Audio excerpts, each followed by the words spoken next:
fun fact I learned the other day as the wife and I were getting caught up as well on Dark Side of the Ring.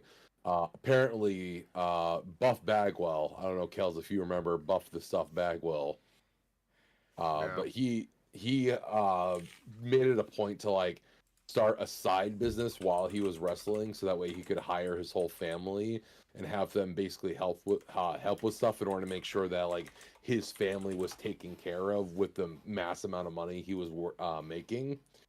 Uh, and he got caught getting his balls shaved by his mother by other wrestlers. Nice. Man was legitimately paying his mom to shave his balls. He's just keeping it in the family. Fucking wild. Why pay a ball shaver whenever you can just have your mom do it? Why Anyway, shave your own balls? welcome back to the Breweries Podcast. Yeah, why not wax them? So anyway, shout out to Xfinity for throttling me again. You can't keep the man down. Fuck off. Anyway, Yeah, demonetized. pretty I don't give a Alright. shit. David Row, was row, saying. row, fight the power. David was Yes. saying that you just caught up on Severance. I Yes. hit a triple this week of. Actually, I should say that officially. I'm not quite there yet, but we'll talk about it.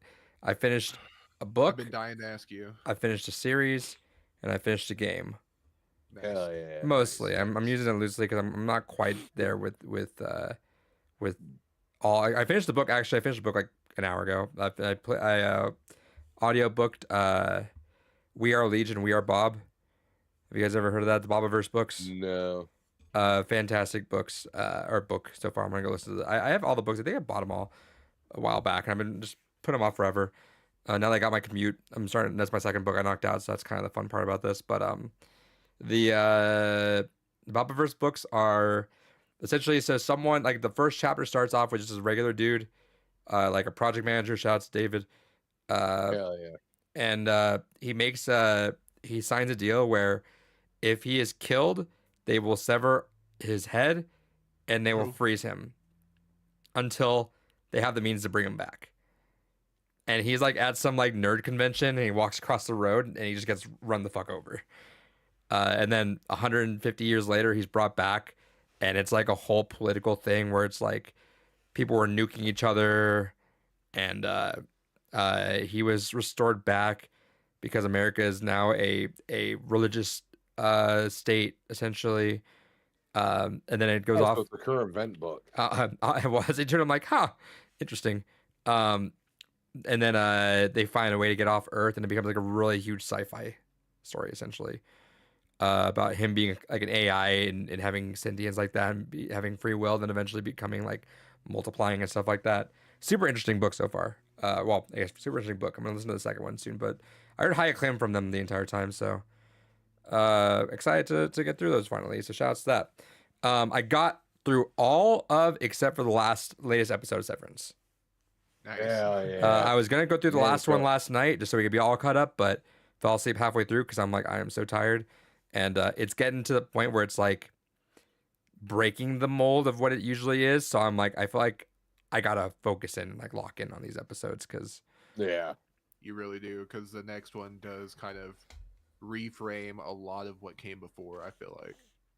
Yes, for the people that weren't paying attention, it comes as a massive shock on one character's intelligence levels. so let's throw this out there. Except for this last episode, spoilers all over the place. Hell yeah. I was excited for last week. I'm bummed out we didn't get to do last week because I stopped right after season 1 finale. Oh. And I Dude. forced myself to wait a day because I was like, if everyone waited 3 years, I feel like I need to wait like a day. I Because was just about to say, imagine having to wait 3 years. I yeah, would have been pissed. yeah.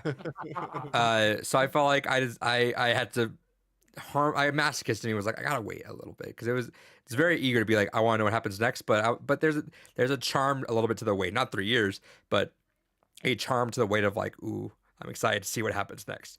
So, just that first season, like, what's your review on that, since this one's not complete yet? So really quick, so what was the? And I say it's like as if I don't know, but I want to rephrase it in my brain. This was being phrased as like the kind of show I would make if I had the money to make a show. Is that what we were saying ahead of time, or was it just like a No, I me was as saying show? it was like basically saying that. the closest thing to Lynch without it being a Lynch production. Yeah, that's what I was saying as Okay. well. Because I felt like I forgot that if that was a phrase David said was, if you had the money to make a show, you made the like if you were gonna make a show, this is kind of the show you would make. And I was thinking about that kind of the way through because, like I said, like a lot of my brain just kind of trickles into that kind of stuff.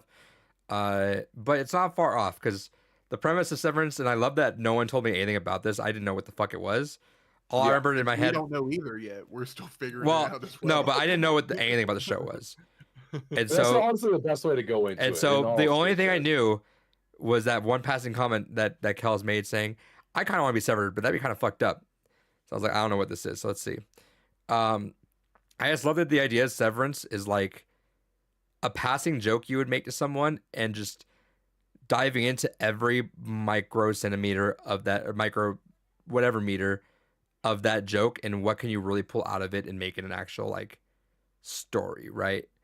And it's Yeah. like the most absurd ends at either end of it too. But is it's what- it's cool because you're like, oh shit, that is something that would have happened, huh? Oh, that is something that would happen. Oh, I didn't think about that. You know, it's like it's kind of brewing that kind of stuff. But yeah, I think season one, amazing last episode. Like love a solid finale, and it really felt like that build up of everything that came. It's like, all right, we're stacking pieces, and sometimes the pieces don't quite make sense, but it'll all make sense.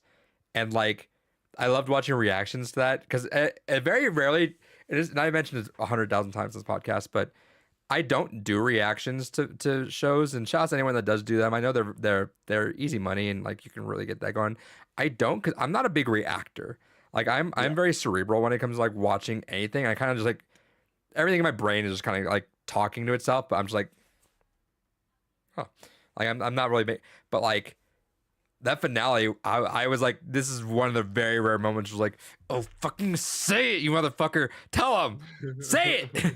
So I was like, I was like getting into it. I was like, oh, he's gonna say it, and I was like, kind of, and another thing is like, again, I love to get ahead of the shows, right? So this shows really throw me for a loop sometimes, and I concede at a certain time where it's like, if the show throws me enough curveballs and I miss them, I'm like, all right, you got it. I'm turning my brain off a little bit. I'm going along for the ride, and so that happened a few times, and I'm like, you know what? Roll with it. Surprise me and just keep going with it. I'm gonna stop. You've earned my submissiveness, and that I'm not gonna fucking deal with it. Go for it. And yeah. So it was like really, and I was catching it just like only a few steps ahead, which is like I feel like my brain, like for example, walking back when Mark was walking past Miss Casey, if I was not respecting the show enough, I would have probably caught ahead of time like, there's something. That was not just some regular passing by thing. That was something. But it wasn't until like he was talking to that girl and he didn't show her face of his wife. I'm like, motherfucker, that's someone. That's Miss Casey. That's it. Like that's it. I was like just barely ahead of them. I'm like, ooh. Well, even like this season, like you've noticed how they've like refused to show her last name. Yep. No, but Like the obvious thing is like, oh, it's Scout, but there's like multiple times where her last name like is just barely out of frame or like covered up by something. It's like that feels super intentional here. yeah. But love it. And we also mentioned my biggest thing for a show is it's kind of cheating, but everything for a show is when they use the main theme in the show. This show just uses the main theme for every single one of its songs, just like phrase it in a different way. It's Which like is it's like the only piece of music, and that's what I love about the show too. Is it like lets a lot of moments kind of like sit and stew. Just be quiet. Yeah. Just be quiet. yeah.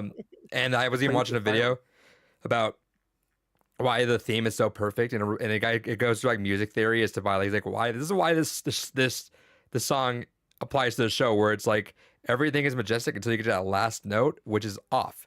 It's wrong. And just like the show, it's like there's something just off. And with the song, it's that note which just really revolves around the entire theme with that, right?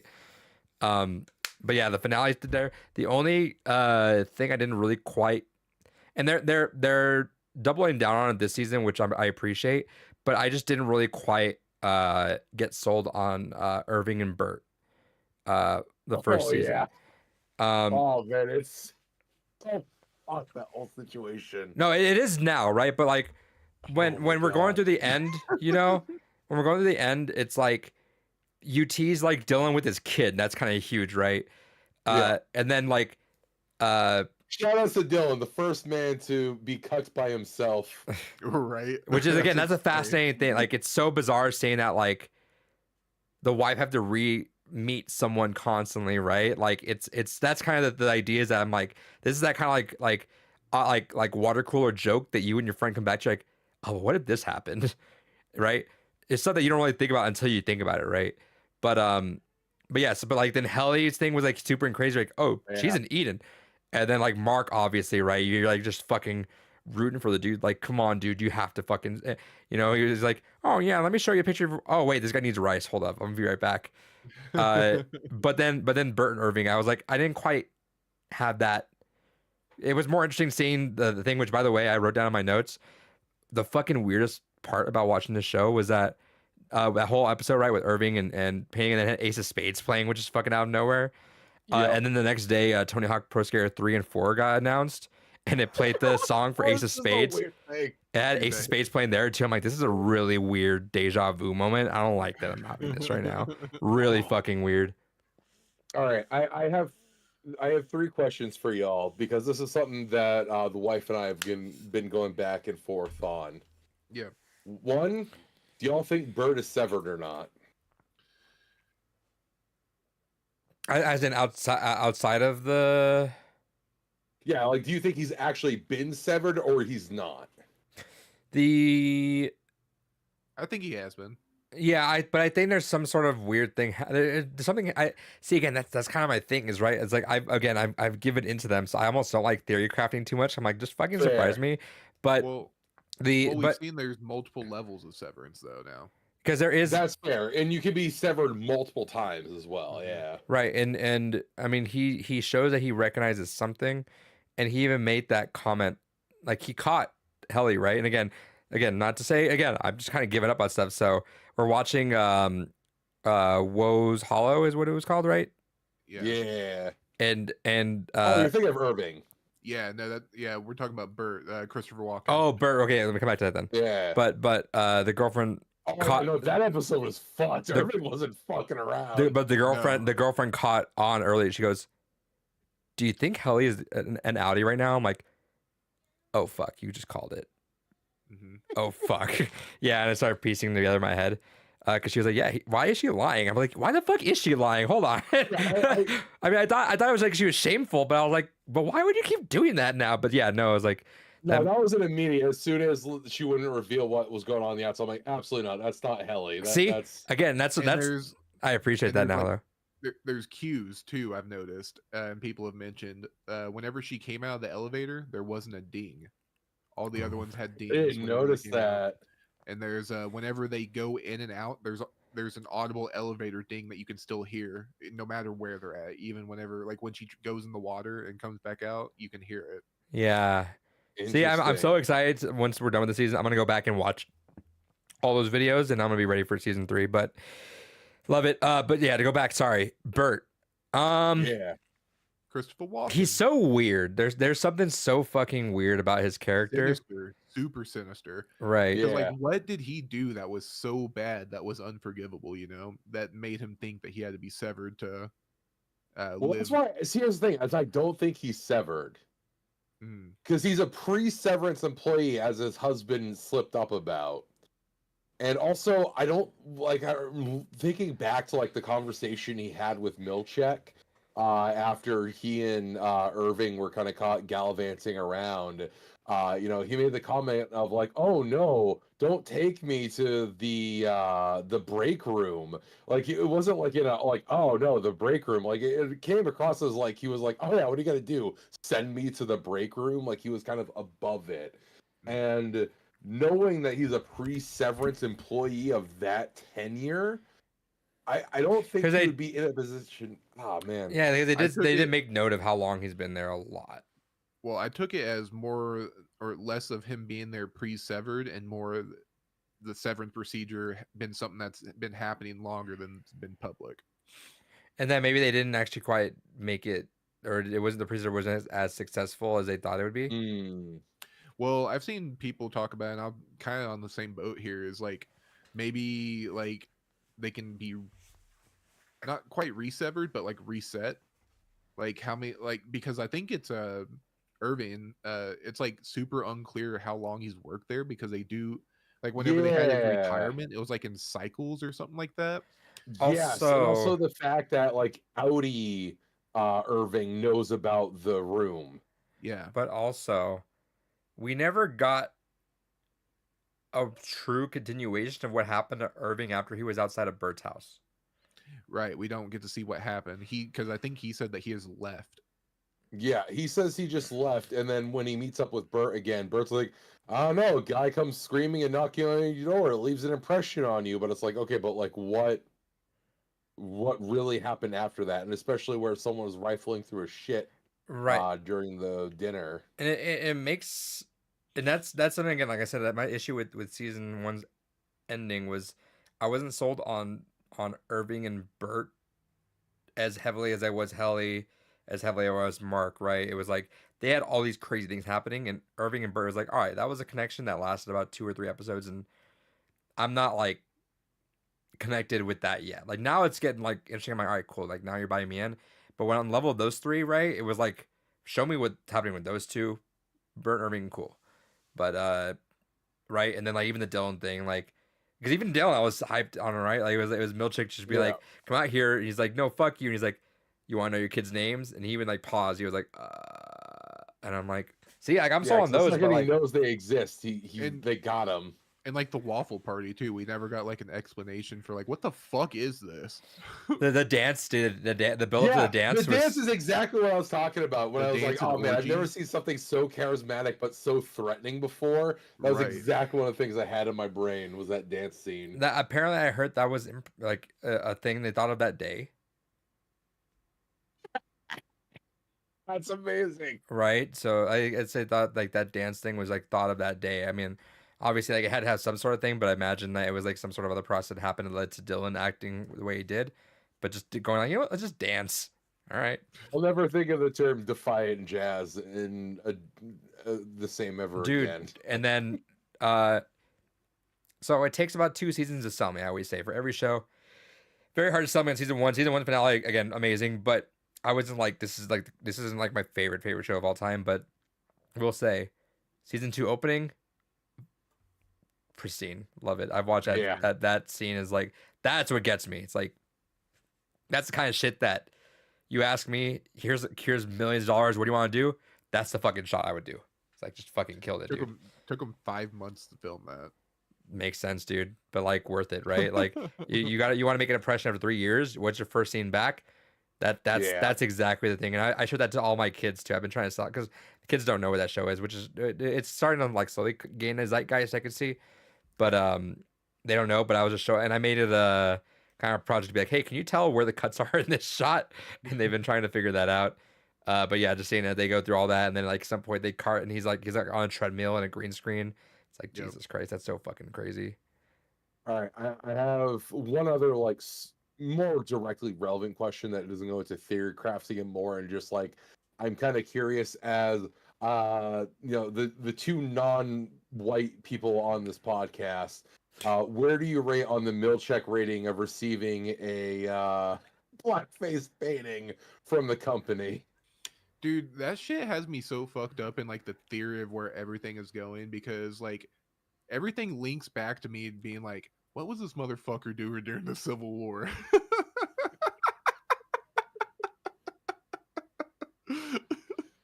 So- there was some weird shit going on. So again, as someone that has like stepped back, what are you guys' big theories with this show? Where are you guys' like theory crafting heads at in terms of like what's your big overarching theory for this show? The biggest one you have. So the biggest one that I have is that I think Milchick is gonna be that tragic villain Yeah. in the sense that I don't think he'll ever turn on Lumen, despite like He's that gonna whole go down with sequence. the ship. Exactly, like that And he's whole gonna do something. sequence- Is he gonna do something at the end to make you like really like wish like, oh fuck? Yes, because it feels like they're setting up for him to like really be more cognizant and aware of how horrible this all actually is. Between that scene, especially when he tried to confide in the direct assistant to the board, and she just like uncomfortably is like smiling but still not saying anything. Her About eyes are how kinda fucking fucked up it is. crazy, dude. Well, he mentions Yeah, it too. Natalie. He says, as Natalie, an that's it. Yeah, unsevered man, this is something that I'm going to have to live with outside of these walls, or something. It's something like yeah. that.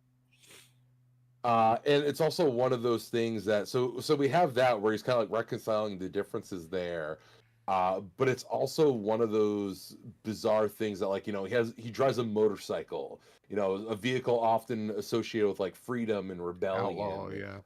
yeah. And it's kind of interesting that he also basically put himself in the break room after getting his report of like, oh yeah, you went ahead and used too many big words, and then just like self-flagellation of the Yeah. mental torture of reducing his words down to just grow up. I think he's kind of that tragic story of he's the character that's too far gone. No matter how aware and cognizant he is of how horrible things are, he's gonna be the one Too that deep. just can't bring himself to change. Okay. And I think Which- because of that, he's gonna have moments of weakness where he might try to help the group, but will ultimately just go ahead and continually betray them. See, I could see this is the one time he helps the group is when he gets fucked. Mm. Probably. It's probably gonna be like one of those last ditch things. And it's gonna be like a season finale thing where he's gonna like change he's gonna change his tune one last time and go for it. And Well, that's why I was hoping he was gonna do with Gemma, let her go through that fucking door. But you know what? Yeah, No. fuck it. But You we fucking also don't know when that happens because that's the other That's- fucky thing with this that's series. exactly. We have zero perception of time. That was gonna be what I was gonna say. Is we don't know when any of this is happening. Mark's not a reliable narrator, and they don't tell us on top of that, except for whenever we go to the severed floor, because Yes. then they're very specific with like the clocks and like what time it is, what time everyone's going in and out. So we don't everything on the outside. We don't know like what day is where, like where the placement is. No, because that's the weird thing, and it's a very minor touch tinge. It's not a spoiler, but it is like a setting kind of spoiler. With like the latest episode, they go to an area that is also like it's still clearly winter there, Yeah. but it's weird that we're still seeing winter when supposedly it's been months. But like the only time we ever see outside shots is winter. yeah, like the opening or the after the intro, the first part. Which is a total side comment. Adam Scott is the only person I've seen that looks younger with facial hair. Yeah, Yeah, it's It- kind of crazy, right?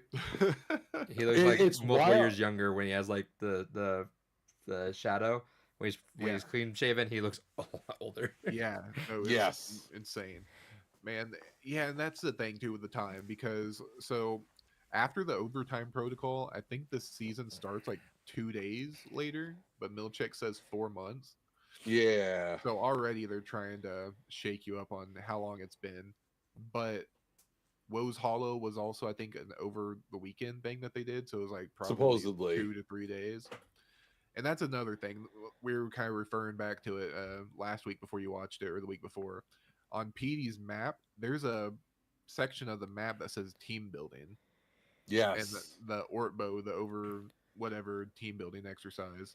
That's why I was thinking that I don't think they left the building for that. I think they're probably still in the building. Oh, what are No, the it's not- houses though? I mean, the houses are the big thing, right? That's kind of like the lingering thing? Is like, what are these houses that they have listed in the map? Right. Well, the where he went for the waffle party, maybe. Was that the purpose? Yeah, of 'cause the- And then the there was fucking goats. underground house. I've seen a lot Well- of theory on the goats too, but I'm still totally unsure what the fuck's going on there. Well, that's the funny thing is I saw a podcast that one of the writers was on, and they said that the ghost was meant to just be a throwaway thing in the first season, but because so many people started creating so many goddamn theories around it, they're like, all right, fuck it, it's a thing now, and they started weaving it into the main I feel like it's gonna storyline. be like a red herring type of thing. I think it could be like one of those things where they're just kind of Oh. fucking with us too. But They no, well, I think it could be setting other things up because there's But, another like- line with Petey in the well, first real season. quick, Adrian, can you headphones off for a second? Is this for the new episode? Yeah. All right. Okay. I'll signal you. Okay. So if you've seen the latest episode, right? Yeah. So if you look at the yearbook for Cobell, if you freeze frame it on the thing, it says she was like the captain of the goat herding team or whatever it was called. So Okay. then makes you think about, okay, but why is she going ahead and having on the Severance floor, which is the one she controls, all these Right. goats? Well, maybe that's what she used to like Part of the be the process. test products for the Severance process. Correct. Makes sense. Okay. I ain't All seen right. the goat herding thing. Yeah, it's just a lot of small things like that if you don't catch, it could definitely open up new pathways, new alleyways. Yeah, 'cause I there's would- so many little details that you kind of have to freeze frame and go back and go, oh shit, wait a second. Yeah, I definitely more of this, which I was like curious, like why was it a 3-year gap? But it was a lot of the writer's strike, but also that Yeah. that they knew what they had. They I knew think it. it really was too because it was like one of those things where they're like, we don't have to rush this. Yeah, we can well, kind of it take wa- our time. It was that they mentioned that they I had think it Apple written. knew that too. Yeah, they had it written, but they were like, let's rewrite and actually like make this a thing, right? Like they Right.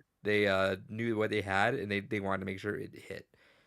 Which I think that's kind of what you need to do with this kind of show is you need to take your time, don't rush it, and like make sure you utilize all that you have on it. Don't Game of Thrones it. I hate that that's like a verb with things now, but it's like that's genuinely what I feel like with a lot of shows. Like just please don't Game of Thrones it. Like such a bummer. They Yeah, so you were talking about what we think's the end game or the goal here is I don't know, it's so weird because I get pulled a few different ways, like with each new episode. 'cause I'm like, you- okay, it's going this way. Okay, it's you going wonder this what the way. show is about, right? Like Right. is it are we about following these characters? Are we about following Lumen? Are we trying to like what's like you think of it like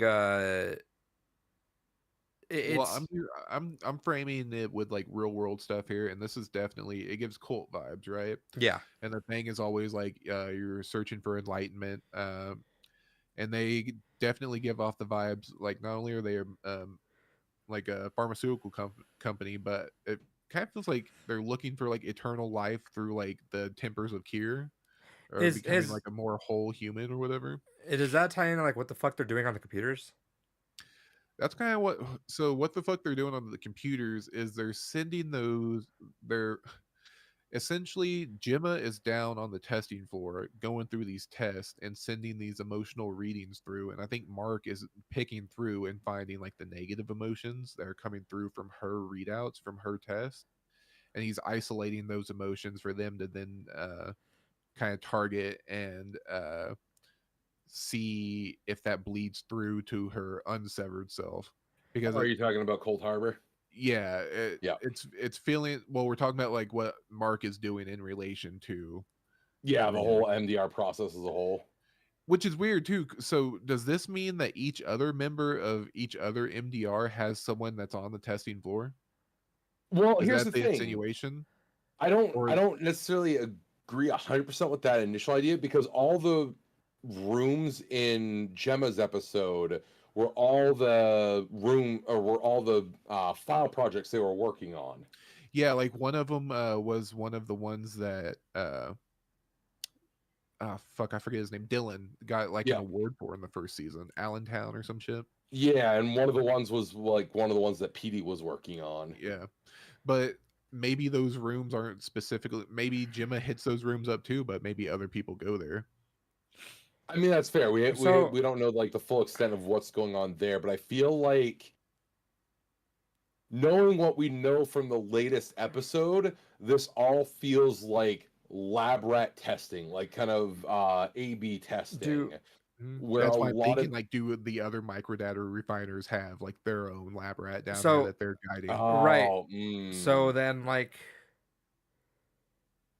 do you guys think that Dylan's wife is anything more than to be just like a reflection of how like she's not as loved by Dylan's Audi than the innie, or is there something else to it? Because like there's probably just there's detail missing in there that they're kind of like being a little vague on. With, No, I think that's just like more of like it's kind of like a reflection of Mark and Gemma in a way, because Yeah. their okay, whole thing is they're falling out of love just due to life circumstances. Like he doesn't feel like he has emotional baggage, dragging him down. Maybe he's a deadbeat, whatever. Maybe it's not the person that she remembers, but then but she it's remembers any it from the version. innie though, which is so that's Right. such a fascinating thing where you're like, it's something again not something you would think about, but when you like really reflect on the idea of what severance is, and you're like, but what if you got Well, to she meet gets the someone? love that she remembers from that person. Exactly. It's Tech, kind of like being able to kind of look at, the person you fell in love with to begin with, because the whole idea of, like you were saying, Adrian, the essentially idea of resets them. severance is you just take out, every their history, but it's still them personality wise. Mhm. Any Dylan is passionate. He's curious. He, He's just funny. is wants to funny. Fucking Wants to absorb hilarious. everything he can. Dude, are you poor? Uh, Dude, that one killed me. What's Also, wrong, man? You real poor? quick, can I just say that is not at all what I was expecting the fucking waffle party to be. And Yeah. also, how in any other circumstance, I feel like Dylan would have been fucking down for the end result of the waffle party. Yeah. That's what I'm saying. Like, what the fuck is that? Like, what's going on here? But like, Yeah, but see eat your that waffle and then have a weird fucking orgy. Go for it. that's something I wonder though about the show, where it's like, is everything something, or is it a lot of just like, let's fuck it, let's just do something weird. I think some things are something, then other things are just.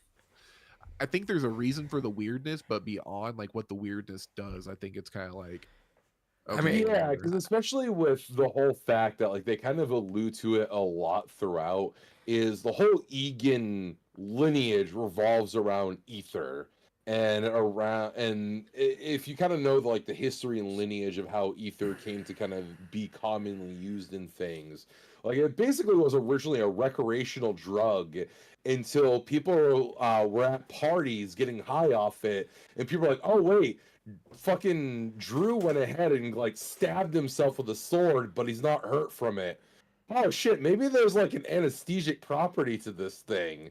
And then behold, anesthesia proper became a thing. So it's kind of one of those bizarre situations where it really makes you wonder like the layers of depravity that are built directly into it, because even again there's the whole recurring story of Care found his wife while like undercover working in the ether mills, and it's like, okay, there's always that story of like the prince class or the ruler class, whatever gender Prince have and the you. Pauper. Exactly. Kind of taking from the lower class, sometimes in a romanticized sense, but oftentimes in like, hey, you're just my sex slave now. Come on, you're coming for the ride. And especially where we're getting that in a really weird fucking sense with fucking Helena. Because real Yeah. quick, can I just say that my blood fucking boiled with her intentionally getting Gemma's name wrong? I never see, have even I that is faster like, wanted is to that strangle someone intentional? through a TV. Like me being me watching it, I'm like, did she call her that like for a reason? She didn't even try to call her Casey. Do you right? think- or like Right, and then do you think like No, that was there's intentional. That felt like an intentional probing, especially considering the dialogue. well then further who's to that. Hannah? Or who's the name that she called her? That's what I'm saying. Like if it's intentional that she misnamed her, like why didn't she say like Miss Casey or like a name that would like get a Well, reaction? it's Hannah is close enough to like Gemma in the sense of like if you just say it quick enough, it's like, oh, maybe you meant this. But I would think like Jenna or like I Yeah. don't know if I'm being like but Jenna's shitty. not a name. Hannah's a name. Jenna? I don't think Jenna's a name. no Gemma. If you're getting the No, name Jenna wrong, is her name, but if but you're saying- Jenna wouldn't be like a name. Jenna. Yeah, I've never met a Jenna in my life. that's crazy. Yeah, they're Yeah. Jenna. Gina. I'll go Gina. No, Jenna is definitely a name. Oh, Either way, I shit. feel like there's like I've never names in heard approach. Gemma actually, but Jenna But- is something I've heard. But my head instantly went to like, who the fuck's Hannah? Is that someone that we should know or Mark should know? Like, I don't know. Maybe Hmm. that's me overthinking it. I think going But back yeah, to that, no, I get you. Her getting it wrong, that's like a ooh, you bitch. do Yeah, you do because you like, think especially when the dialogue up to that point was her like shitting on him for all the food he's eating. do you also think that it's a matter of um her being like her Audi being vindictive towards her innie and just saying I'm gonna take everything you have like that, or do you think like is Oh, there she's some 100% do you- vindictive. do you- She threatened Yeah. to cut off her fingers, like what Yeah, was she it? basically she told her, "Any, if you ever try to kill us again, I will fucking make sure you live right? long But enough then to do you regret think? But it." then do you think there's something beyond that though too? Because like she's meeting Mark outside of that, and they had their like flirty little like meet up at the diner, right? Like, do you think she Yeah, she's saw like, "Oh that? yeah, maybe you'll meet my dad. She saw and that you'll be the that first kiss, and she's like, one." you know what? Fuck you. I'm gonna take everything you have because she seems like someone that doesn't have anyone, right? She seems like I, No, al- 100%. I think it's alone. less vindictive from that angle and more just like, ooh, I see what's happening here and I want that. I don't want Because her she to doesn't have it. anything else, right? So it's like Right. she's like, I could take Mark and have something. This Well, is here's my what's chance. funny is, do y'all remember at the I think it was season 2 episode 1 when Milchek is kind of explaining to Mark what the fuck's been going on? He's like, Cobalt wanted like a weird threesome Yeah. Yeah, the relationship thruple. with your Audi and your innie, and I'm like, okay, but what if like that's really the reverse, where like The Helena quadruple. wanted a weird threesome with herself and her innie with Mark? Well, that's No, dude, it's dude, more than a threesome, it's foursome. I said, oh, it's a foursome at that point. yeah, and then Bert's husband being like, that's just all Yeah, dude. That's Bert's just husband is way too cool for it. Like, I understand. That man doesn't deserve Fields anything is his better. name, yeah. Like on some level, I kind of get it. Like on some level, you have to like understand like that's a separate person, but there's still that part of you like, okay, but no. Fields is way too fucking okay with it. Yeah, he's complicit and all. He knows some things. and that makes it weird, right? Something's going on. Yeah, there's I- definitely levels to it because, like I said, we seen with Gemma, there's different levels of severance. So it's like we can't Yeah. trust any of these fuckers.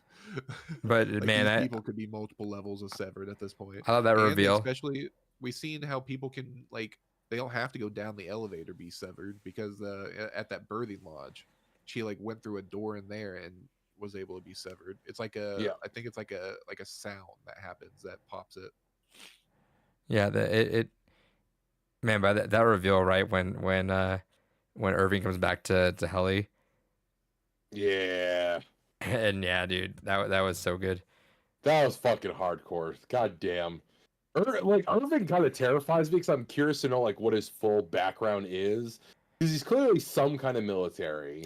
I was thinking But, like- detective. I was thinking his because it kind of looks like an older military stuff. I was thinking maybe that's his. So parents, like his he- dad. Well, Yeah, I thought like- it was some of it was his dad, but clearly based on like some other like ribbons we see around his house, I thought like some were his as well. So yeah, I think the most easy explanation for it is that he's a detective going like undercover for Lumen and just slowly trying to like reintegrate in his own sort of way, whatever he's doing, right? But yeah, that's what I got. Also, I just love how creative it is where it doesn't catch me, where it's like Mark trying to burn the image in his eyes. I'm like, huh, Yeah. I never would have got that. That would not have been like an idea I would have had. And then they stopped like, hey, that's not gonna work.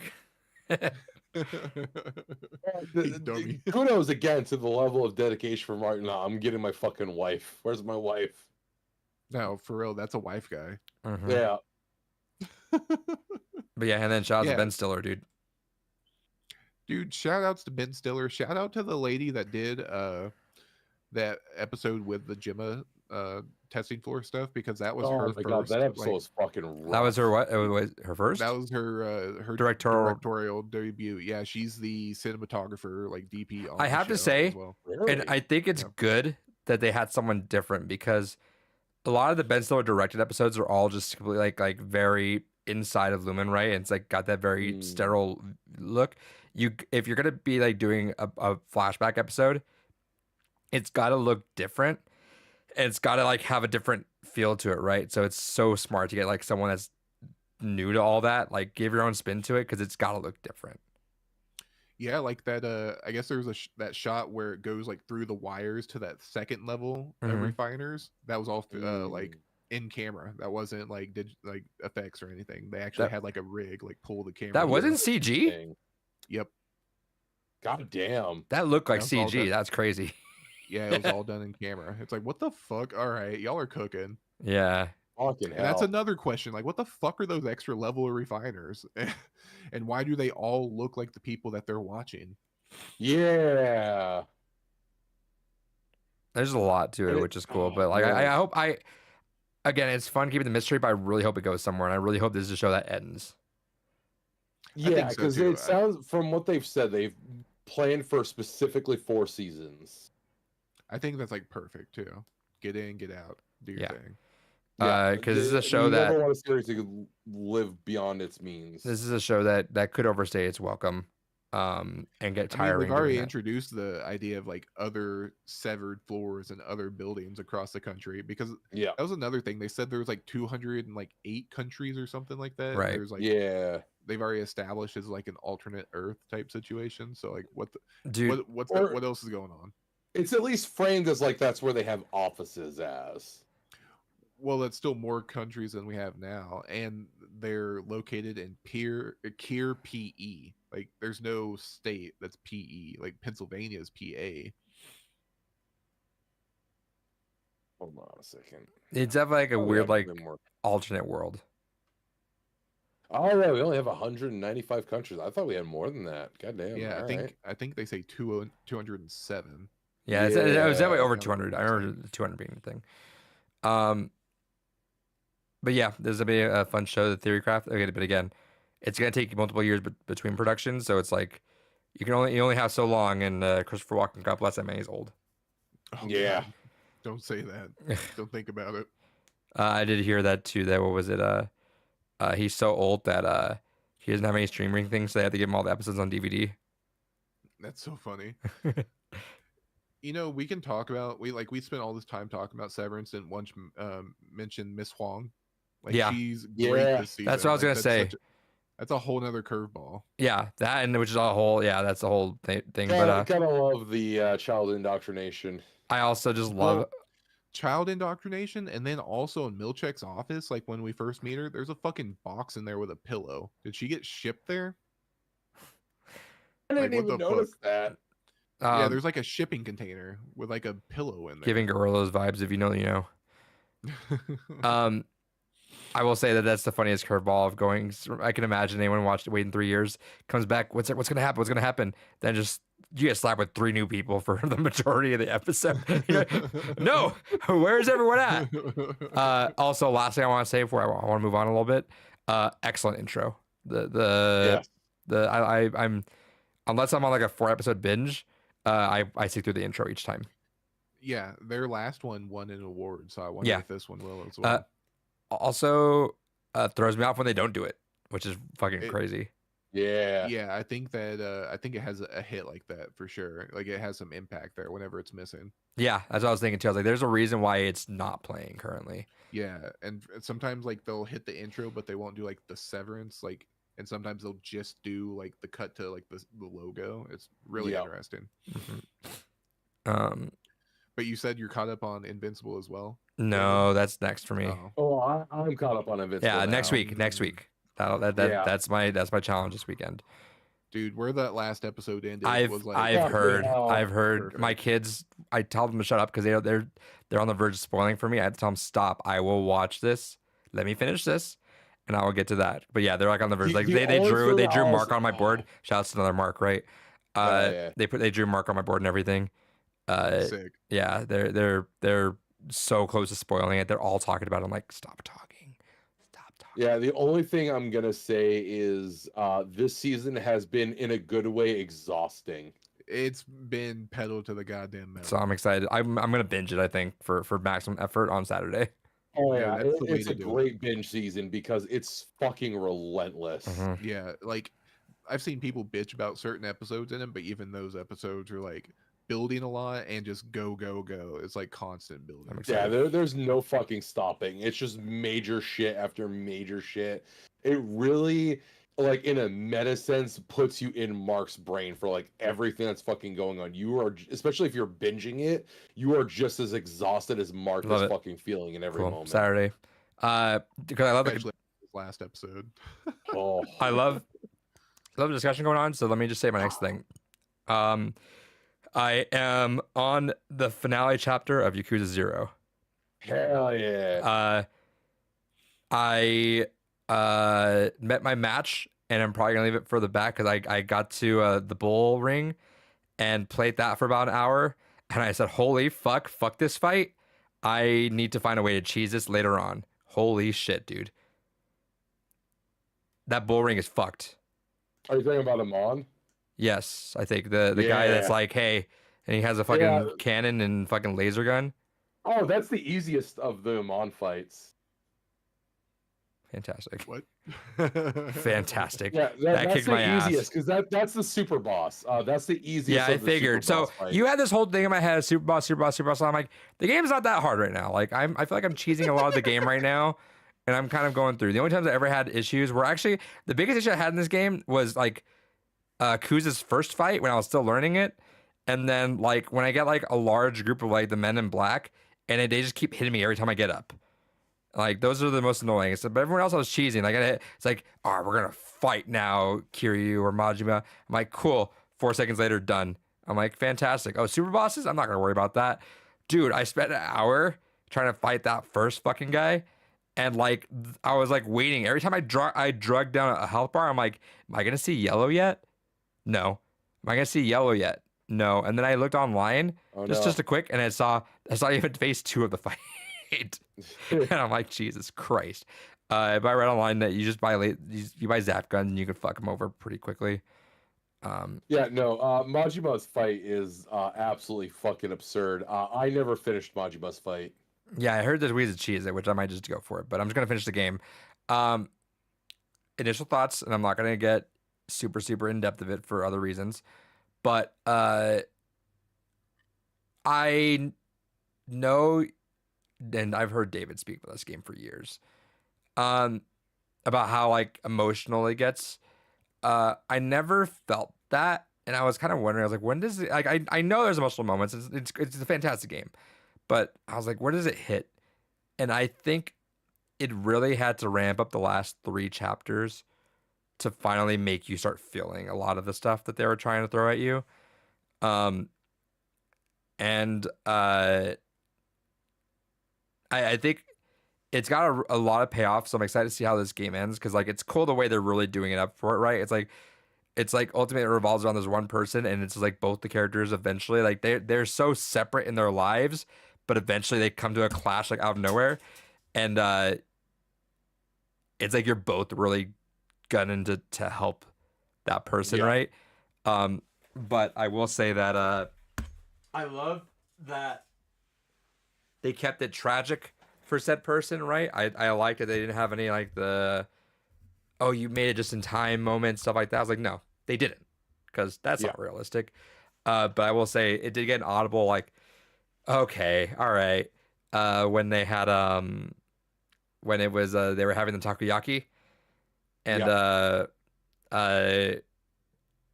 the person's like, oh, he's a keeper, isn't he? And Majima's just like, what? No, what are you talking about? That's weird. Like, don't be like that. And then she goes, he is a keeper. I'm like, all right, that was cute. I like that. Yeah, there's like 3 massive, like major emotional moments that come out of it, especially when you go right into the next games. One is definitely Majima's whole story arc is absolutely fascinating. It's part of 1 and 2 as well, or part of just okay. 2 gives you the final payoff of Majima's story arc in the sense of like what they build up with 0, because it's a trilogy. I know that. Yeah, there's a moment in Yakuza 2 that finally gives you that like we're done moment for Majima, where it's like, okay, we can take this part of our heart and just say goodbye to it. Okay. But it's also fascinating for Kiryu, for the moment with him and Nishiki, where they kind of have that, where they both have that moment. They're Yeah, fighting that was together, badass. they both rip off. And especially with the legend of the carp that becomes the dragon, and you see them side by side with those iconography, and especially knowing where Yakuza 1 immediately starts. Okay, yeah. So keep it quiet. But So really quick, there's a lot of amazing emotional through line. Yakuza 0 gives you like all the setup and already some emotional attachment. But see, it's as you continue through the series and you have that in your brain, it's like, oh, it all pays off so So- beautifully. two things really quick. One, are the super bosses Yeah. tied to later on in the series? Not really. No. Oh, damn it, They 'cause keep it- coming back. Okay, because but, it made it like, sound like it. It made it sound like one of those like you're an Easter egg for a later game sort of thing. the super bosses keep returning, but it's not like a major plot Okay. element. There is a side story, which is one of those things where it's like Right. you're gonna think it has nothing to do with anything, and then you play Yakuza 2 and you're like, oh, wait a second, I Right. remember you. And last thing, I feel like during this game, it's kind of like and I've been having a near moment lately, which happens like once every other month. It feels like, but like I always think about like that series where it's like you really get a lot out of the game, whichever way you start. Right, you can start with Automata and go to Replicant and get a lot Yeah. out of it. You can go from Replicant to Automata and get a lot out of it. Right, you miss some things either end. I feel like though. Fair. But like, yes, there's no true way. It's really like if you really want to go Replicant to Automata, but I feel like there's a lot of reason to go from Automata to Replicant as well. But I say that because I go through Zero and I feel like there's a lot of like because Zero was made years afterwards, right? It was Yeah. Yakuza 1 and then it came back afterwards to do a prequel. Yakuza 0 feels like a lot of like payoff if you had played 0 or 1 and 2 and you come back and you're like, oh, it gives me a lot of that where it's like it makes you feel like Yeah, because there's a lot like the because Yakuza 0 is made off the same engine they use for Yakuza 6, which is basically the end of the air quotes the end of Kiryu's story. It's meant to be. So it's kind of one of those fascinating things where like Majima's whole story arc in 0 is something that they make allusions to in Yakuza 4. So like basically like if you were a longtime Yakuza fan playing it as all the games were coming out, you're getting to experience Zero is a what love letter Majima- almost.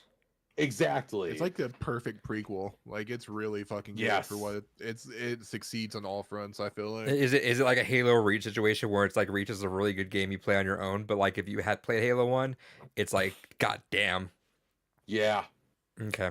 Cuz yeah, I've been getting inklings of that and for the first time ever, right? You know me. I have to start at the beginning of like that kind of like thing, right? I mean, sometimes like games wise do, but like that kind of story, I can't go back like that, but like this one had me going like I kind of wish I played Kiwami 1 and 2 and gone back to 0 because I feel like that could have almost been like its own like okay, but it's great as is. Interesting. It is interesting from that aspect explicitly because of that, but I feel like from a narrative catharsis, it's better going this way, if only just because then you get to see how things immediately unfold. Sure.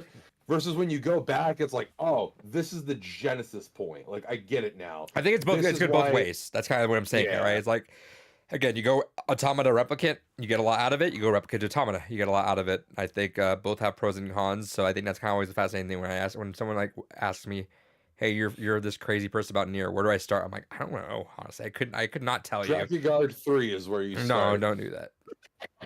Do not do that. But yeah, no, I always feel weird. I don't know if anyone asks me like Kel's not having played either in a Nier.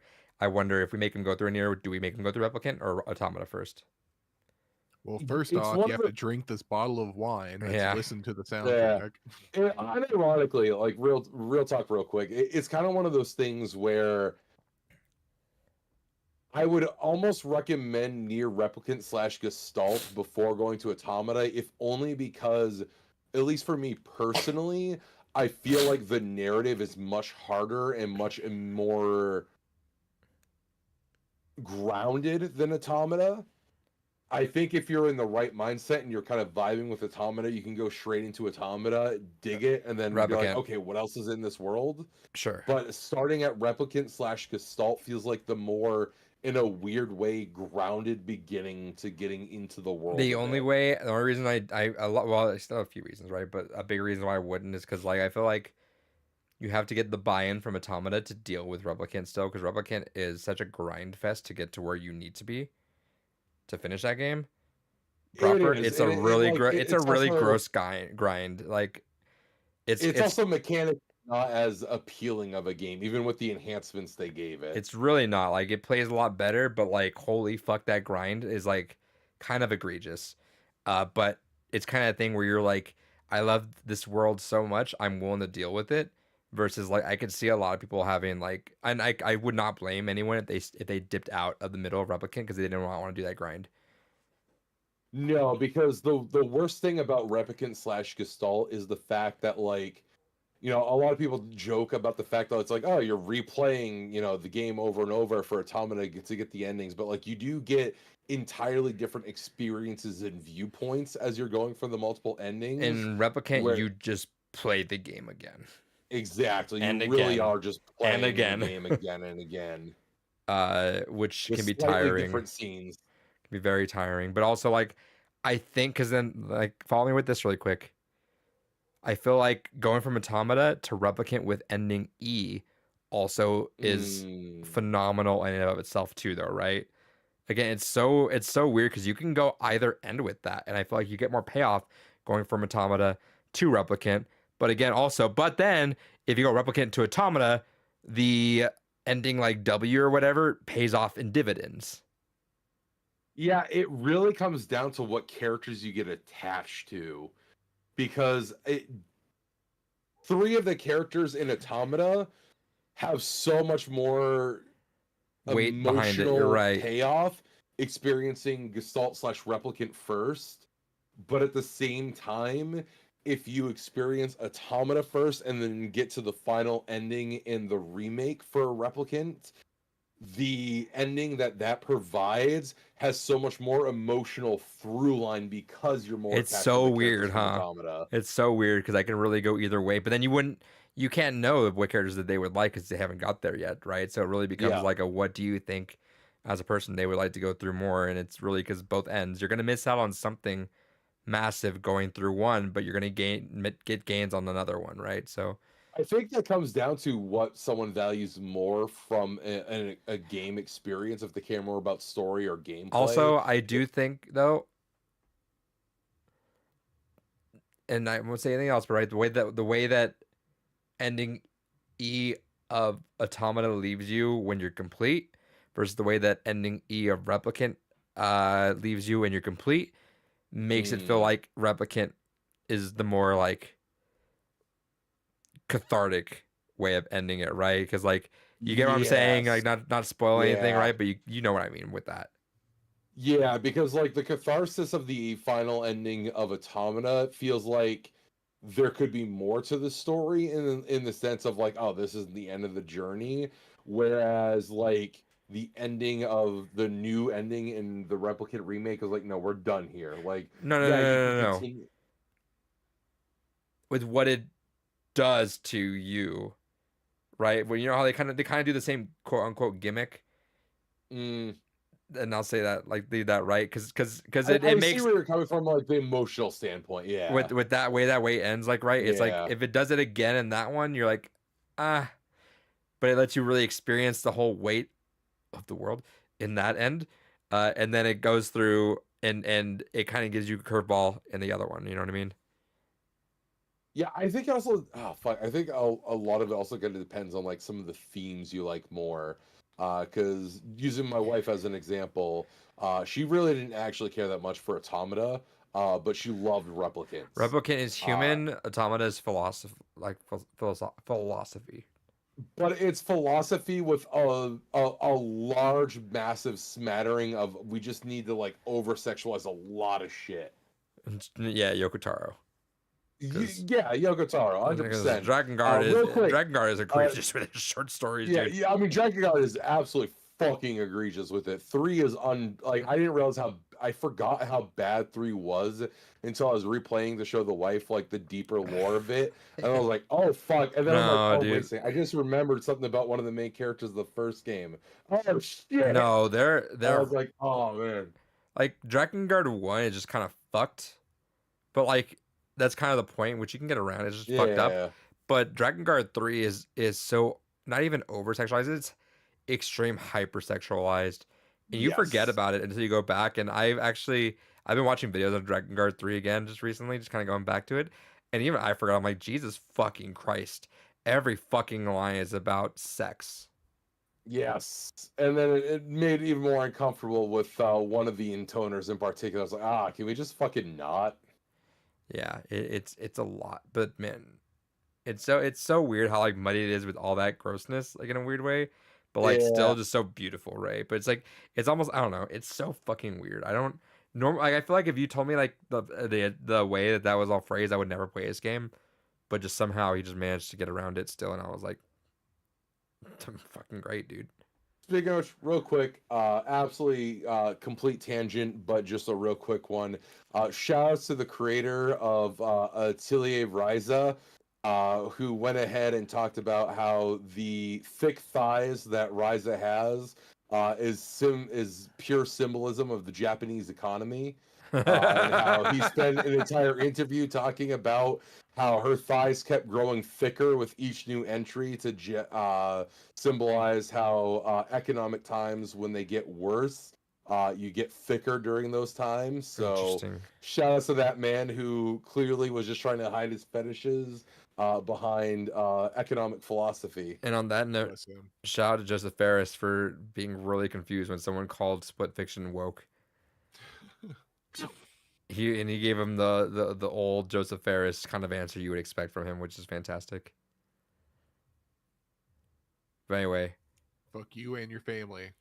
yeah, And the Emmys. and the Oscars. And the the Oscars. Emmys would be weird, but I get that. All right, but yeah, there's that Yakuza, fantastic. We'll talk more about that eventually. I'm thinking of because I didn't realize Death Stranding 2 is literally right around the corner. Yeah, dude. I sleep. You guys talk about that while I pee again. Jesus Christ. This man cannot quit discriminating against Kojima-san and his works of art. Yeah, so I did not watch anything Death Stranding 2, obviously, because I've not played Death Stranding 1, but I'm assuming you have. Yeah.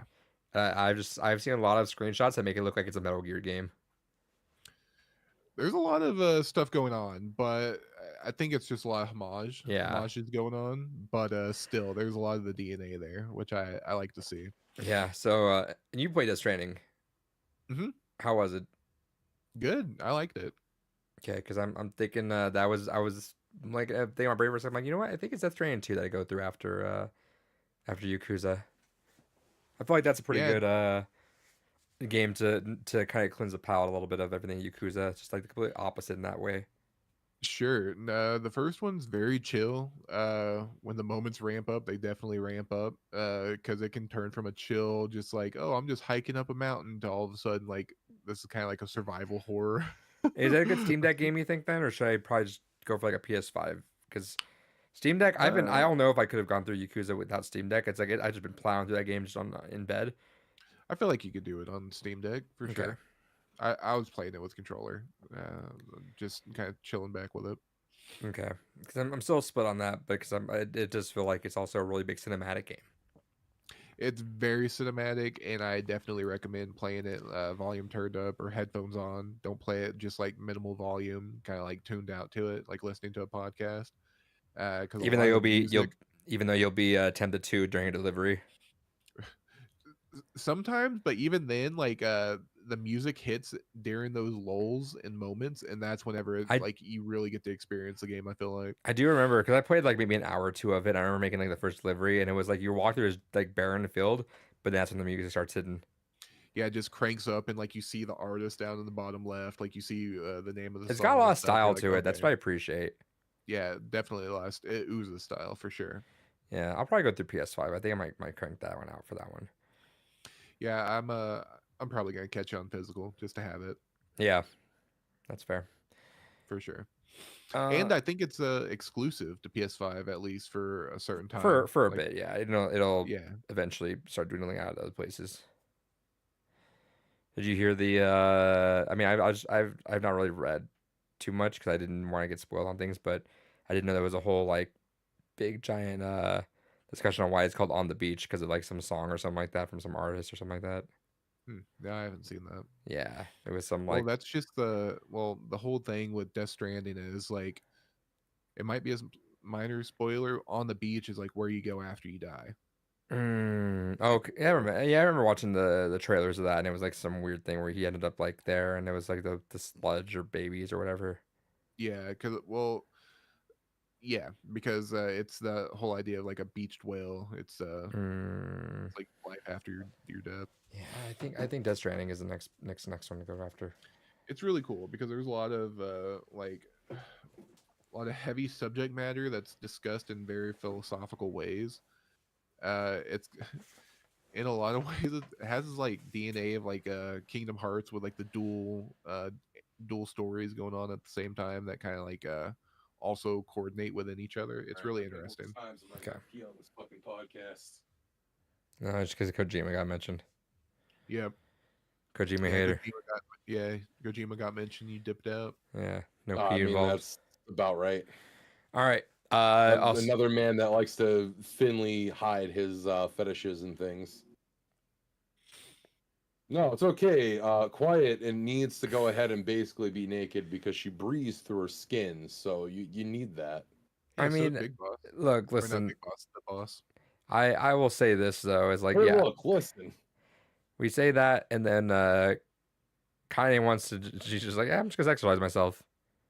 Yeah, but here's the thing. Yoko Taro is just honest. He's like, I don't know. I just fucking like the female form. Fuck it. No, I get that too, but like everyone's a little fucky in a little bit way, right? Like, Like, it's- everyone's fucky, but here's the thing. I will always respect Yoko Taro for at least just being upfront and honest about it. Like, I just like sexy. I don't know what to tell you. Whereas everyone's like, well, no, like I needed to have this fucking image but because but Yoko Taro has also like made a thematic reason for it too, though. like he has in-universe thematic reasons. Because remember, your partner also does not very much like that when either. You are asking Yoko Taro, the individual, why did you do this? And he's just like, I'm pretty woman. I don't know what Sure. to tell you. Whereas when people ask Kojima, okay, but why did fucking this character have to be this way? I'm like, well, I mean, there's a massively important thematic element. It needs to be this way for this. Or like again, the creator of the fucking Ryza series. Well, I mean, her thick thighs represent. Yeah, the economy, I know, so but like, fuck off. Okay, so we went through a lot. Cal didn't even ask how you been this week. Really good. Had a shit ton of pre-releases I went to for a card game. New set came out. Yeah. Really exciting. Shaking up the meta. I'm really bad at limited, but I somehow won 2 of them, so that was cool. Yeah. Hey, been doing that. Has this time change fucked everyone else up too? Yep. Absolutely. Fuck yes. We need to stop doing that. My dog woke me up at 4:00. Fucking I was playing I played Dynasty Warriors a little bit, and I was like, all right, I'm just gonna play this for like an hour and then I'm gonna go to bed. I'm like, okay, it's like fucking 12 o'clock now. Cool, I'll just play it for an hour, it'll be fine. I look at it, I'm like, why the fuck is it 3 a.m.? Fuck, I gotta be up in like a couple hours. Fucking went to bed. Yeah, not last night, the night I think before, the girlfriend and I were going through a couple episodes, Severance. I was like, all right, it's late, time to bed. She's like, what time is it? I'm like, it's 12:30. She's like, it's 12:30. I'm like, yeah. Yeah, it's been fucking with me. We need to stop doing that. It's past it. Its use is long outdated. It was for farmers that didn't have any means to go ahead and be able to view the shit they were doing. I think we have enough technology now that farmers can light their way in the night now. Well, it's that we've all agreed we don't want it, right? Like it's gone through the fucked up government that we already have, but just they don't know what time to put it on, right? Well, here's the fucked up thing. Maine almost passed legislation to get rid of daylight savings. We were so fucking close in my state to get rid of it. I think Arizona did it, didn't they? Arizona does. Yeah, Arizona doesn't have it. And there's like 4 other states that don't actually do daylight savings. They're just like, fuck it, we don't care about it. And Maine almost got rid of it, but it was like a very marginally slim vote, and the whole reason why was like, but the farmers, and that's really what the vote came down to. And I'm like, I don't think the farmer cares what fucking time it is. They're gonna be out there taking care of their goddamn crops. Let me have some sleep Roll the fucking clock back an hour and fucking leave it there. Yeah, farmers don't really work off of time, right? It's just like, oh, it's sunny out or there's light, I go work the crops. It's Yeah. dark, I can't do my work. Or if like you really are that worried about adjusting for, again, we have these Wrong modern line of business inventions if you called care that fucking much. lights. You know, we have lights now that you can go ahead and install in the field. Put Yeah, up fucking idiots. lampposts. Come on, stupid. Ever heard of electricity? Yeah, dumbass. We've had it for like how long now? Stupid. Since Benjamin Franklin. David, Yeah. what'd you get this week? I got actually a bunch of shit because we were delayed and a lot of things came in. Oh, yeah, I forgot to mention I watched Reacher as well, the new season. That shit is Oh, banging. how is that? Very good. That dude needs to be Batman, please, for the love of Christ. Fascinating. Okay. Alan Richardson as Batman would be perfect. All right, intriguing. I got Puzzle Puzzle Bobble Bobble. 3D, the Woo! Japanese copy, because it was $2. So why fucking not? It's fucking Puzzle Bobble. It's not like I need English text to play the goddamn game. Speaking of Yakuza, I got actually one of the few games I am missing from my Yakuza collection, and that is the first Yakuza PSP game. I just need to get Oh, the yeah. second one. This does have an English translation that you can play if you are so inclined. I wanted it physical as well, though. I managed to win this for like fucking $4, and I was fascinated that I won it for only $4. So I'm curious how bad this game actually is. But it is Mato Anomalies.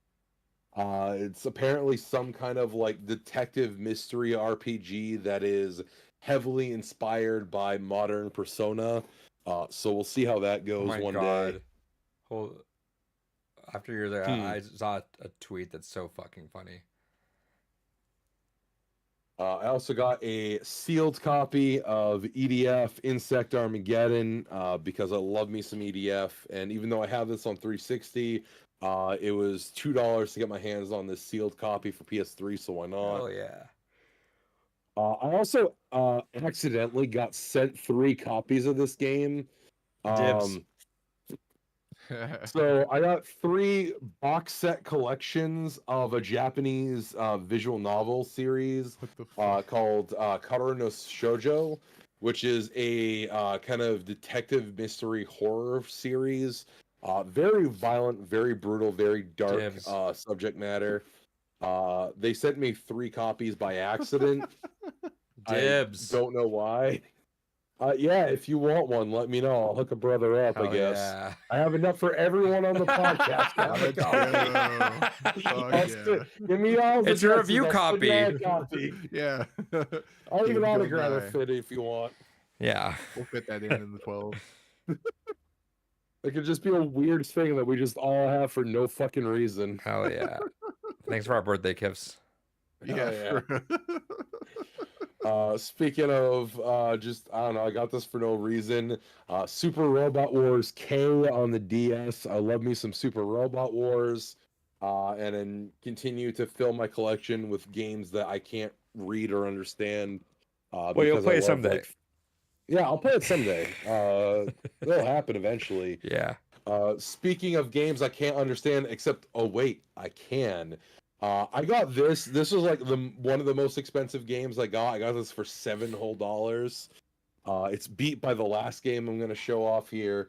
But I got this purely for the novelty of it, and it is the original Japanese Game Hell Boy yeah. Advance version of Phoenix Wright 3. That's cool. Just because That's I sick. love the idea of just having the Game Boy Advance version of fucking Phoenix Wright. God, I remember Game Boy games coming in that. That's so weird. Also, double weird is that this is apparently like a greatest hits version because it has the best price label on it. Mm, And I've never seen a Game Boy Advance greatest hits style game Interesting. before. no, that is weird. I wonder if the cart or anything looks different. From what I've busted open, it doesn't look any different for the cart or anything. I think it's just the box. Hmm. But All right, Rob. Absolutely Good weird ways to stuff, learn yeah. other languages. I know Mr. Geek learned a little bit of Japanese by playing the Japanese Pokemon games. Yeah, I have I have an unlimited account for Rosetta Stone. I intend to shit. eventually spend time learning Japanese because at this point, like 20% of my game collection that surrounds me is not in English. So eventually I'll be able to play these games. I took Japanese in college, and I was consistent with it in Duolingo. I need to get back to it. I'm I about definitely almost lost 500 it. days in on Spanish on Duolingo. Well, Doing your ancestors proud. I took the class for my grandma. I was like, okay, I'm gonna surprise her. So after doing Japanese 1 and 2, I like broke it out on her, and she's laughed at me and called me an idiot. Languages are something you have to keep going. Like you cannot. No, Yeah. it definitely does. You will lose it if you do not do that. So, David, go ahead and Speaking share of your last things- bit. Yeah, speaking of things that hopefully keep going, I mean, Konami certainly wants it to keep going, apparently. The last thing I Oh, got hell. here, the day I never thought would happen, we finally got the Suikoden 1 and 2 Nice. remaster. I need to grab that. I need to grab that. Treats. I'm excited to play this. Everything that I've seen online about it is a lot of people are very grateful for how faithful it is. It basically just seems like they went back, See? they fixed up some bugs. That's and what Bloober just Team is called gonna it a day. make. A Suikoden game? Watch it. Absolutely Lock not. it. I'm sure we'll know more. when Why are we they get to one of remaking our it, news David? Stories. Well, Konami said they want to do more with it, which the Yeah, next thing they and revealed is a Bloober? gotcha game. In Bloober Team? They don't do RPGs. But what Yet. if? Yeah, yet. And Playground Games doesn't do RPGs either. How's that going for them? Not very well, but they're going for it. Yeah, they I need don't to know who the sink fuck their teeth in Playground on it Games is. sometime. They need an RPG to like really work all their issues. Exactly. Yeah, they dude. gotta diversify their portfolios. Yeah. Kels, what'd you get? I didn't get anything. I spent way too much money on shiny cardboard. Hell yeah. Hell yeah. Yeah. I'm gonna show off a couple things that Kels might be interested in. Ooh, Tom King is my favorite author in comic books, so that's sick. I got Yeah. that. And then I got Danger Street. Oh, I'm not familiar with that one. I don't know, but it's made by my Robert favorite King. guys, so I got him. It looks like a bunch of JSA members on there. I fuck with Yeah. JSA Yeah. a lot more than Justice League. Let's see. What's it say? Joining the Justice League is a goal for any superhero, but what happens when a quest for membership takes a sinister turn? Find out next time. And then I got 3 Switch games. Shouts to yesterday being Mario Day. So I grabbed Mario vs. Donkey Kong. I forgot about that collection. Yeah. I did too. I decided to grab this because I feel like it's slowly started dwindling away from stock and it's not really going to drop in price. So I got Emio, the Smiling Man. Yep. I'm gonna grab that still too. I was going to grab this on Steam because it was $7, but I read really good things about it. So I started to grab the physical for this because I've heard really, really good things about it. I got Faith, the Unholy Trilogy. Trinity. Oh, I didn't know that was out in physical. I need to grab Yeah, it. Fan Gamer. Check that out. Fuck yeah. I have Dusk, so I need to get get the rest as they come out. Yeah, I heard really good things about this. Like I heard, Same. Yeah, it's great. That's Yeah. one of those games that I don't know, it's hard because it's one of those games that like you would want to show like your kids that are getting into like story video games, like I don't know, because you teach using video games and shit. I feel like this is like a great one if it was like, I don't know, maybe not to high schoolers, but like college level. yeah, that's and I get what you're saying because that's how I feel about Kentucky Route Zero. I'm like, dude, if I had the kids with enough care and attention span to like really get them in depth with something, I would go all in with Kentucky Route Zero. But if I ever taught like an honors class, like I might even like try to wiggle that way into it. But So quick side thing. Do you see that for yourself for future Adrian being a college professor teaching No. video game literacy? No. You gotta stay at the high school level. yeah, it's gonna take more schooling for college, and I don't know. I guess I never say never, but I'm happy doing like again. Let me. I'll show you the videos next week. I'll try to remember, and you'll see like I have like so much like proud dad moments right now where it's like from last year to this year, our game got elevated like crazy. Like there is a substantial jump because that's how I am as a person. Like, give me one attempt and I'll know what to do. Right? It's like the first time I coached Smash in my school. Right? First season, I had to like bring this team together. The teams were mismatched. The first season I showed up there, about a month or two later, they played playoffs and both our varsity and JV lost first round playoffs. So I was like, all right, give me this team. I'm shuffling them the way I need to. Started coaching. And we got third place that season. All right, I had one full year with them. I get it. Cool. First place since then. Like, I need that. And when I'm thinking of this one, like, we got our giant trophy for Smash this last week, which I captioned put in the pile because we have so many trophies now. I love it. But I'm telling my film kids now, I'm like, I need a win in film, guys. Like, I need a winner. And like, Y'all do like film festivals and stuff? yeah, so that's what they're actually submitting into. Nice. We submitted 5 last year. 1 just did not go through. The kids dropped the ball on that one. 1 did not go through. It got denied last second because the content of the film did not reflect what was pitched, and they just had a lot of film mishaps. Like their group was like not consistent. Some kids were in and out, and that's the one that wants me to play Bramble. They're gonna graduate this year, but they were. I'll show it in a second actually. But then the other 3 made it, but I'm super happy with one of them. The other one, shouts to that guy. He's in college right now. He's making a name for himself, so he's doing solid. But his movie was super experimental. That wasn't really going to go anywhere, right? It was going to be too experimental for them. But now that I understand, kind of like it's a little bit Oscar Beatty style. I know what they're aiming for. I let my kids know, and they kind of understood the assignment, and they've all like from like 3 to 4 okay films to like 5 where like it shell shocked some of my students to be like, oh, I had no idea we were making that. Like, we're working on stuff, but doesn't quite realize that what's being made. Like, that's super good. And they kind of like, they had like moments of geeking out on each other. Like, they're like fans of each other. There was a sweet moment was one of the sophomore girls with the girl that was saying that her film didn't cross the finish line last year, but she got through. It was a fucking push at the very end. Like, I had to get their deadline extended, and we got it in that morning of. But they did a great film, and like the sophomore girl in that class, they did not have a film that I submitted to state because I can only get 5, and we had 9 films in production. So I had to ask for them to be like, you guys still making your films, but like they're not gonna be in there, and they were cool with it. But one of the group was like really bummed out about it, but like took it to heart. Like, we're gonna try our best to make the best film still.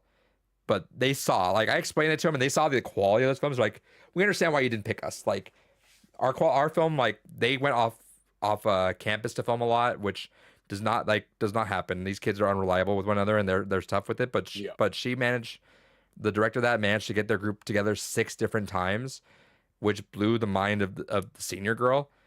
And it was cute because they had a moment where I'm like, hey, come talk to each other.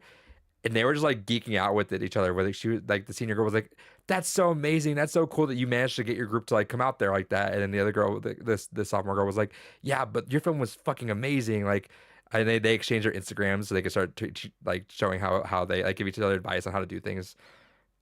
Super sweet moments like that. But yeah, like I'll show you guys these. I'll show you guys these, and you'll see. Like, I'm like, God damn! Like, our films are like actively getting better, like crazy. And I think we have a winner. I told my kids, I forget if I told you guys this. I have my own music video from high school. Did I tell you guys that? No. I have it. It's unlisted on my YouTube. I have my own music video that I filmed for AV class back in the olden days of what we called it. And I filmed it for my final. And I jokingly told these guys, I'm like, if you guys ever win state, I will give you guys a private viewing. I am yanking everyone's phone. No one's recording that shit. But I will give you guys your own private viewing of my video, which is incredibly cringy. Like, I can't handle it. Like, I have like a couple funny gags in there that I laugh at, but they're so cringy. But I need to see this now. I have not shown anyone. It's not seen live data anyone besides my eyes in well over a decade. I told him I was and I'm like, I told everyone, I'm like, I'm gonna be so real with you guys. Part of me is like preparing my brain because I'm like, I think we might have a winner. There's one of the films. The only bummer is that we found out last second the limit is 8 minutes, and we filmed a 10-minute film, and they had to speed up their film and cut out 2 minutes of it, which doesn't break the film at all. It's still incredible, but it definitely needs the full 10 minutes to feel like full. And I'm like, you know what? If you guys don't win, straight up, it's because you guys didn't get the 10 minutes. If you guys got the 10 minutes, I think you guys would have won. I'm like, there has to be a knockout. I'll show you guys that one. But it's so good. But I'm mentally preparing still. I'm like, there's still a good shot you guys have it winning, and I'm gonna be a little pissed about that in a good way though. I'm like, fuck, people gotta see my film. All right, whatever. But yeah, I don't know. College sounds cool because you can kind of do crazy stuff with it, right? Like I would do some crazy video game thing with it. I straight up think you could teach a whole Yoko Taro class, honestly. But no, I think that's it's different, right? Because I have my hand in so many like different pots right now with this. Like I'm coaching esports, I'm getting to do film, I'm getting to do English. Like at a college level, you don't There's have so that. much variety. Yeah, and it's I'm ADHD. You know, like I need to be bouncing around doing different things. You see my chaos, Yeah. right? I need that chaos. If I'm doing one thing, I am gonna get bored of it by the end of the year. That's fair. But yeah, so I'm gonna try to play Faith because I've heard incredible things about that. A lot of news happened, but also not really. Yeah, we had like a lot of news, but like nothing earth shattering. Right. Is there any like one or two that you want to touch on and get out of here? I called transmission happening. What? The Silent Hill transmission. I totally called that shit Yeah. happening. What happened? We were talking about it on one of the previous podcasts. Like, oh, where the fuck is Silent Hill at? Oh. A lot of Yeah. mentioned like, well, what if they do another like live stream? Bada bing. Yeah. Mhm. And here it comes. Here it comes. So it makes you wonder, like, are they just going to show off F, do you think, or is it going to be more to it? There's murmurs because there's still the other kind of more indie style Silent Hill game. There's murmurs that we might start to see some glimpses of that as well. But I think it'll predominantly be focused on F, where that's like their next like major production, so to speak. It's totally off different note from there, Kels, but you reminded me. I would like to once again go ahead and put my hat in the ring and keep with it, not pull it back. But hearing what's her name? Who's why am I blanking on her name? Who's the actress that does Yelena? Oh, Florence Pugh. Hearing her call Thunderbolts like an A24 indie film with superheroes, kind of. I'm like, you've piqued my interest in a really good way, and I'm having really good feelings about this film. Well, the latest trailer for it was super interesting. Have you seen it? It's like it's pretty much recut from the other trailers, but it's like It has the names on it. cinematographer, yeah. Oh, it does that. like- It's so fucking cool. I fucking love that. I love that they're giving like hype to like those people. You never see that shit. Yeah, it's funny. And then I seen A24 retweeted it, and it was like the meme from Euphoria. Is this play about fucking us? And then everyone underneath it was clowning on A24. It was like layers upon layers. They're like, yeah, Marvel's advertising your movies way more than you've ever had. But dude, did that like straight up like they have a fucking super crew of people working on that shit. So it's like Yeah, and I didn't realize that either. It's kind of shocking to see that. You're like, oh, I'm okay. it really does bum me out that Kevin I understand Kevin Feige like Fantastic Four is my baby, but I'm like, bro, give some eyes to this unless there's something behind the scenes that we're just not catching. But yeah, also yeah, Taskmaster's in like 0.2 seconds of the film. Yeah, It's so funny. you get turned into fucking particles. But yeah, that's so cool. I've never seen anyone really like hype up like cinematographer, right? And I'm like, that's sick. Yeah, I love that we're in that stage. Right. So I'm hoping that film does well. Like that's I've said it from the beginning. I'm like, there's something different about this one, and I'm actually really enjoying it. So fingers crossed on that. Fingers crossed. Yeah. Also, shouts to Honora for winning Best Film. Neon's really making their name for themselves right now. Yeah, and I think Mikey, she won Best Actress. Mm, And I think it's rumored that Marvel is like looking at her for something. stop it. No, don't do that. Leave him alone. But I think they're literally looking at everyone. Yeah, they do. They probably talk to everyone in the industry. Uh, It's like, yeah, who hasn't? speaking of peak cinema, two things. One, I made my kids watch Moonfall. Oh hell yeah! Yeah. I just kept asking them, what's this movie about? Like about every 30 minutes, and they were really confused. That was great. And then I'm excited. There's a new Room showing coming to my city within the year. Hell yeah. So I'm getting ready to grab my spoons for that one. Well, let's take a look. See, it'll probably be fucking New Hampshire is the closest showing, because that's always the closest showing for anything. It's so fun. But It's so fun. Any other news? yeah, speaking of retro throwbacks, shout outs to Slapnuts himself, Double J, Jeff Jarrett, has revived Acclaim. Oh yeah. Why? Who the So fuck cares? Adrian, it's still on the bingo card. It could still happen. One day LJN could No, still who the come fuck back to cares? grave. Who gives a shit about Acclaim games right now? Well, it's fascinating because the whole idea of what he's trying to do with it is basically turn it into basically a mega studio for indies. Basically, just like, all right, we're gonna gather a bunch of indie studios, throw money at them, and be like, all right, do the shit you actually want to do. But why Acclaim though? So- Like, why would you just make your own studio and name it something? Like, why are you Yeah, buying? it's like this is just like what Devolver. Yeah, Yeah. Essentially what it is. But, what like, they're you're trying to do. tied because to- it comes with. You're talking about a boomer and asking him why he keeps bringing back nostalgic shit. Well, unless also like Acclaim comes with the IP that if they own any still that haven't gotten sold off. I think Acclaim does still technically have the Turok IP. Oh, well, there you go. but like, it just seems like a waste of money, right? Like, I feel like if I it think better it's, been, it better been everything worth shitting like, again. it better have been like $14 to buy that name. Otherwise, like, who the fuck cares? Invest it literally anywhere else. I don't know if it cut out when I was saying it, but I think one of the major air quotes gets for it is it comes with the Turok IP. No, I still. heard. Okay. I definitely heard. Still think it's worth $14. So why are we doing that and not just you're Again, you're asking boomers why they still cling on to the past. to play the shitty games that suck ass. Wah, Anything else? I feel like there was some shit. Here real quick. Mm, Oh, the fucking Devil May Cry trailer dropped today. mm.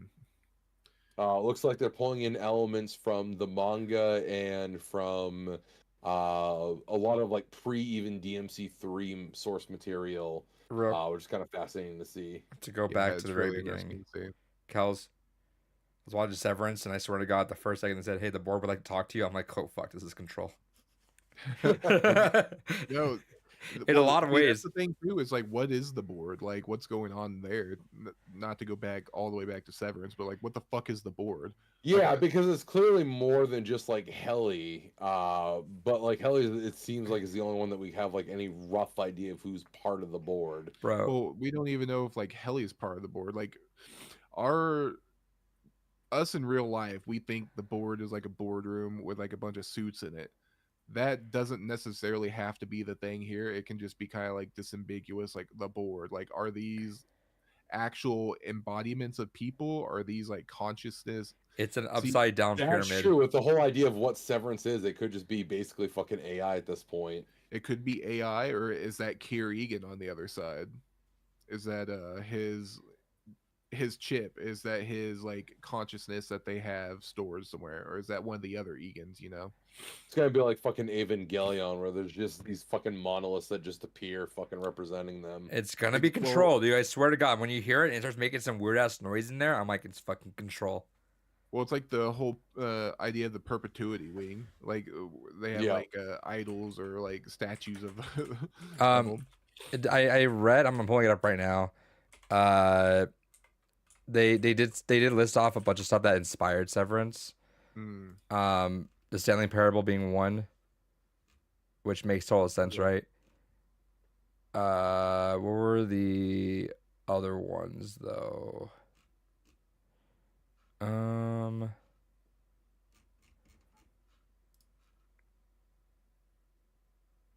Oh, they said Stanley Parable being a big thing, and the control aspect of it, right? Being John Malkovich and Cat's Cradle were also Mm, big inspirations for it. Makes sense. Makes sense. yeah, no, I can see those for sure. But yeah, I'm getting super heavy control vibes from it. Just in terms of just like always like hallways and just like it feels like it never ends in like weird ways. It just like spirals out right, and then the board just like threw me for a loop. I'm like, what the fuck is this? Yeah, and the whole sense of like there's always like a looming mystery like behind everything. There's like it's not ever outright told to you. It's like left up for your interpretation. Also, the fact that Yeah. everyone just accepts the weird shit, Yeah, there's like an absurdist nature to it. right? All Besides part. Helly, Helly's like the only one that's like, what the fuck are we talking about here? Which is so funny when you think of it like in a grand aspect of what's happening, right? Yeah, and like that was another thing with like Woe's Hollow. Did you notice that Helly's shadow self had like a crooked neck, like whenever she hung herself? She was just like, yeah, Yeah. just kind of like, yeah. I think girlfriend made mention like, why is she standing weird? Yeah, and it looked like she had a crooked, like she broke her neck, and that's what like it. Is that a clone or like what's going on there? And they just Or accepted just- it though. Yeah. Like if I swear to God, if I saw my clone like out there, I'd probably start walking to it and trying to throw down with it. I'm like, what the fuck is this thing? Kill Yeah, it. because that's the thing. That's what made me think like they still have to be in the building. Is like that's got to be some projection. There's no way they have like because the alternative is they just have other people that just happen to look like them, Right. and that's a wild stretch.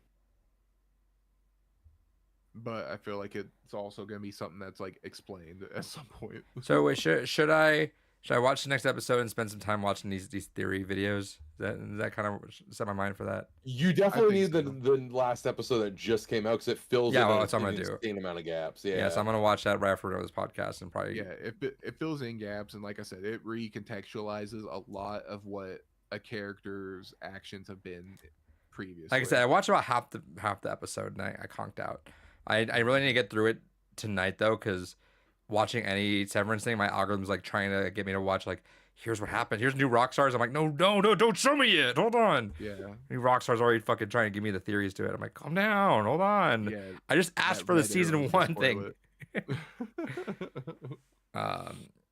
But yeah, good times. Anything else? Think that's it. yeah. I couldn't think of anything else like major. I'm sure there's more, but 2 weeks to kind of go back and like think on is a lot. Yeah, Yeah. shit. All right, so next week we'll have a more thorough talk about Severance. Now that we'll have the penultimate of the season Well, should we episode. just wait? Because at this point we have 2 weeks until it's just done. So We discuss it weekly. That's not a big deal. all I'm right. cool with it. Penultimate, dude. If it was like halfway through the season, I'd see Penultimate, that. But dude. like penultimate, you gotta talk about penultimate. Yeah, and then Invincible ends this week too. Yeah, I'm Oh my god, I'm so fucking stoked for that. TV's hitting pretty good right now.